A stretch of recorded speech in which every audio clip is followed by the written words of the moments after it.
అస్మద్గురుభ్యో నమ శ్రీమతే రామానుజాయ నమ. ఈరోజు మంచి మాట. వంట చేసిన వారి మానసిక స్థితి తిన్నవారిపై కూడా ప్రభావం చూపుతుంది అంటారు. దీన్ని ఒక కథ ద్వారా తెలుసుకుందాము. ఒక ఊరిలో ఒక బ్రాహ్మణుడు ఉండేవాడు. అతను మహానిష్ఠాగరిష్ఠుడు. అతని ఇంట్లో దేవతార్చన, అతని కులవృత్తి తప్ప అతనికి ఏమీ తెలియదు. ఒకరోజు ఆ ఊరి జమీందారు గారు ఆ బ్రాహ్మణ్ణి తమ ఇంటి భోజనానికి పిలిచారు. పాపం ఎప్పటిలాగే ఆయన భోజనానికి వెళ్ళారు. ఏనాడూ లేనిది ఆ రోజు ఆయనకు తాను భోంచేస్తున్న అరిటాకు పక్కన పెట్టిన వెండి గ్లాసు మీదకు మనస్సు పోయింది. భోజనం చేస్తుడన్న మాటే కానీ చూపు గ్లాసు మీదే ఉంది. చివరకు భోజనం చేయటం పూర్తయింది. చెయ్యి కడుక్కోవటానికి గ్లాస్ తీసుకువెళ్ళి చెయ్యి కడుక్కుని ఆ గ్లాసుని తన చేతి సంచిలో వేసుకున్నాడు. ఆ తర్వాత జమీందారు గారు ఇచ్చిన దక్షిణ తాంబూలాదులు తీసుకుని ఇంటికి తిరిగి వచ్చాడు. కాళ్ళు కడుక్కుని లోపలికి వెళ్ళి కూర్చున్నాక భార్య ఇచ్చిన దాహం పుచ్చుకునే వెంటనే అతని స్పృహలోకి వచ్చాడు. తాను చేసినది దొంగతనం అని తనని ఎవరో చెళ్ళున కొట్టినట్టయింది. వెంటనే చేతి సంచి భుజాన వేసుకుని భార్యతో కూడా చెప్పకుండా పరుగు పరుగున జమీందారు గారింటికి వెళ్ళాడు. ఇప్పుడే వెళ్ళి మళ్ళీ తిరిగి వచ్చిన బ్రాహ్మణ్ణి ఆశ్చర్యంగా చూస్తున్న జమీందార్ని చూసి, అయ్యా, మీ ఇంట్లో వండిన పదార్థాలకు కావలసిన వస్తువులను కూరగాయలతో సహా ఎలా సేకరించారు? మీ వంట మనిషికి ఏమైనా మారారా? వేరే వంటవారు వచ్చారా అని అడిగాడు. ఆయన భార్యను పిలిచి అడిగాడు. అవునండి, వంటవాడు మారి నెల రోజులయ్యింది అని చెప్పింది ఆర్య.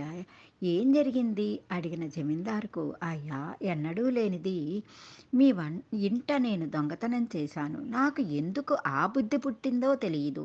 ఇంటికి వెళ్ళి నా భార్య చేతి నుంచి నీరు తాగాక నేను స్పృహలోకి వచ్చి జరిగిన తప్పు తెలుసుకుని వచ్చాను.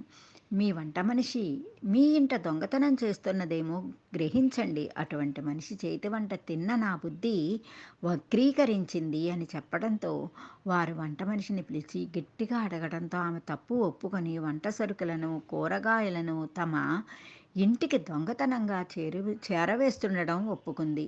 వెంటనే వారు ఆమెని పనుండి బహిష్కరించారు. బ్రాహ్మణుడు తాను దొంగిలించిన వస్తువును వారికి తిరిగి ఇచ్చి క్షమించమని అడిగి తిరిగి ఇంటికి వెళ్ళాడు.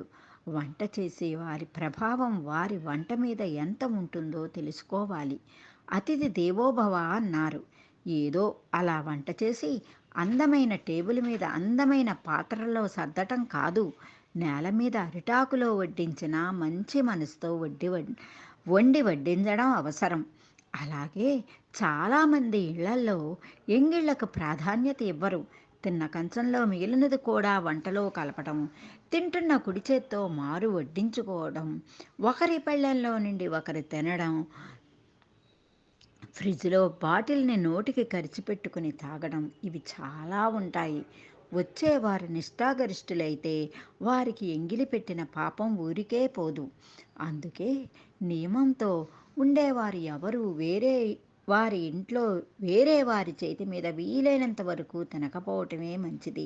నేడు రోడ్డు మీద ఎవరు వండినదో తినడం ఎక్కువైంది.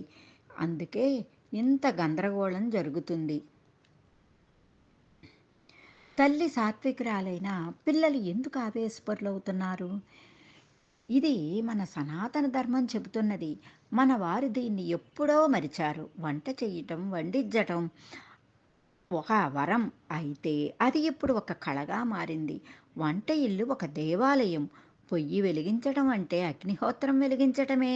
అది భక్తిగా భగవంతుని తలుస్తూ నేను చెయ్యబోయే పదార్థాలు మా ఇంట్లో సభ్యులందరికీ ఆకలి తీర్చి ఆరోగ్యం చేకూర్చాలని భగవంతుని ప్రార్థిస్తూ చేయాలి అని పెద్దలు చెబుతారు. అందుకే మన పూర్వీకులు ఏదో ఒక పారాయణ చేస్తూ వంట చేసేవారు.